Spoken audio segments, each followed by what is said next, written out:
بسم اللہ الرحمن الرحیم۔ نافرمانی کا انجام۔ حضور اکرم صلی اللہ علیہ وسلم فجر کی نماز کے بعد صحابہ کرام رضی اللہ تعالیٰ عنہ سے دریافت فرما لیا کرتے تھے کہ تم میں سے کسی نے کوئی خواب دیکھا ہے؟ اگر کسی نے دیکھا ہے تو آپ صلی اللہ علیہ وسلم اس کی تعبیر فرما دیا کرتے تھے۔ چنانچہ ایک مرتبہ جب آپ صلی اللہ علیہ وسلم نے صحابہ کرام سے دریافت فرمایا کہ کسی نے بھی خواب کا تذکرہ نہ کیا تو حضور اکرم صلی اللہ علیہ وسلم نے ارشاد فرمایا کہ آج میں نے ایک خواب دیکھا ہے اور دو آدمی میرے پاس آئے ہیں جو میرا ہاتھ پکڑ کر مجھ کو ایک مقدس سرزمین کی طرف لے چلے۔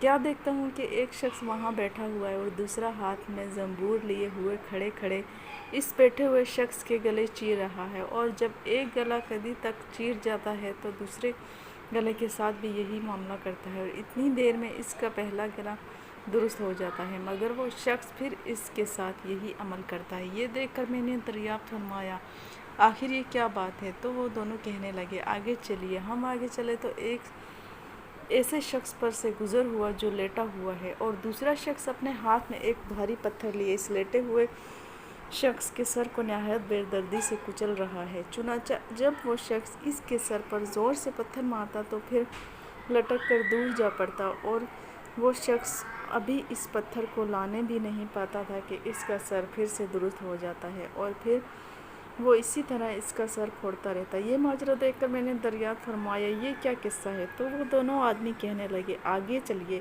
جب آگے چل کر ہم ایسے غار پر پہنچے تو تنور کی طرح اندر سے کشادہ تھا اور اوپر سے تنگ، جس میں آگ دہک رہی تھی، اور بہت سے مرد و عورت اس میں پڑے تھے۔ جب آگ کے شعلے بلند ہوتے تھے تو وہ سب اوپر اٹھ آتے اور نکلنے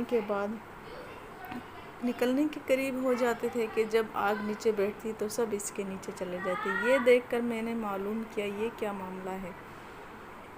تو وہ دونوں کہنے لگے آگے چلیے۔ آگے چل کر ہم نے دیکھا کہ ایک خون کی نہر میں ایک شخص کھڑا ہوا ہے، دوسرا شخص نہر کے کنارے پر کھڑا اس کے سامنے پتھر مار رہا ہے۔ جس وقت وہ اندر والا شخص نہر کے کنارے کی طرف آتا اور نکلنا چاہتا تو کنارے والا شخص زور سے اس کے منہ پر پتھر مارتا کہ پھر وہ شخص اسی جگہ پر پہنچ جاتا، پھر نکلنا چاہتا تو پھر اسی طرح پتھر مارتا اور وہ اسی جگہ پہنچ جاتا۔ اس حال کو بھی میں نے معلوم کرنا چاہا تو وہ کہنے لگے آگے چلیے۔ آگے چل کر ہم ایسے سبز و شاداب باغ میں پہنچے جس میں ایک بہت بڑے درخت کے نیچے ایک بوڑھا آدمی اور بہت سے بچے بیٹھے تھے۔ اسی درخت کے قریب ایک اور شخص بیٹھا ہوا جس کے سامنے آگ جل رہی ہے، جو اس آگ کو دھونک رہا ہے۔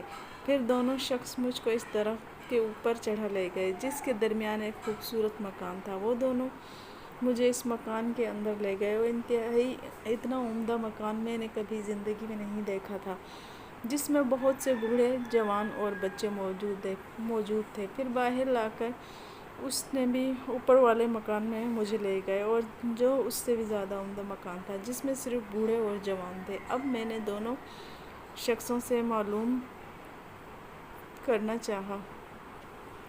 اب میں نے ان دونوں شخصوں سے کہا کہ تم مجھے رات بھر لیے پھر رہے ہو، آخر ان اسرار کی حقیقت سے بھی آگاہ کرو۔ جب انہوں نے بتایا کہ جس شخص کے گلے چیرے جا رہے تھے وہ جھوٹا شخص ہے جس کی جھوٹی باتیں پوری دنیا میں مشہور ہو جاتی تھیں، قیامت تک وہ اسی سزا میں مبتلا رہے گا، اور جو دوسرا شخص جس کا سر پھوڑا جا رہا تھا وہ ایسا شخص ہے جس کو اللہ تعالیٰ نے علم قرآن عطا فرمایا مگر رات کو غافل ہو کر سوتا رہا اور دن کو اس پر عمل نہ کرتا تھا، قیامت تک وہ اس عذاب میں مبتلا رہے گا۔ آگ کے غار میں زناکار پڑے ہیں اور خون کی نہر میں سود خور ہے۔ ہاں، وہ بڑے میاں جو سرسبز و شاداب اور درخت کے نیچے بیٹھے تھے وہ حضرت ابراہیم علیہ السلام اور ان کے گرد لوگوں کی نابالغ اولاد، اور اسی درخت کے قریب جو آگ بھونکنے والا شخص آپ نے دیکھا وہ مالک داروغہ دوزخ ہے، اور وہ درخت کے اوپر والا جو پہلا گھر ہے جس میں آپ داخل ہوئے تھے عام مسلمانوں کا گھر ہے اور دوسرا شہیدوں کا ہے۔ ہم دونوں آدمیوں میں جبریل ہوں اور یہ میکائیل ہیں۔ اس کے بعد کہنے لگے ذرا سر اوپر اٹھائیے۔ میں نے سر اوپر اٹھا کر دیکھا تو میرے اوپر ایک سفید بادل مجھے نظر آیا۔ وہ کہنے لگے یہ آپ کا گھر ہے، اور اس پر میں نے کہا مجھے چھوڑو میں اپنے گھر میں داخل ہو جاؤں۔ اس پر انہوں نے کہا نہیں، اب آپ کی عمر پوری نہیں ہوئی، اگر پوری ہو چکی ہوتی تو ابھی چلے جاتے۔ انبیاء کا خواب بھی وہی ہوتا ہے، اور اس سچی حکایت سے جھوٹ پہ عملی یعنی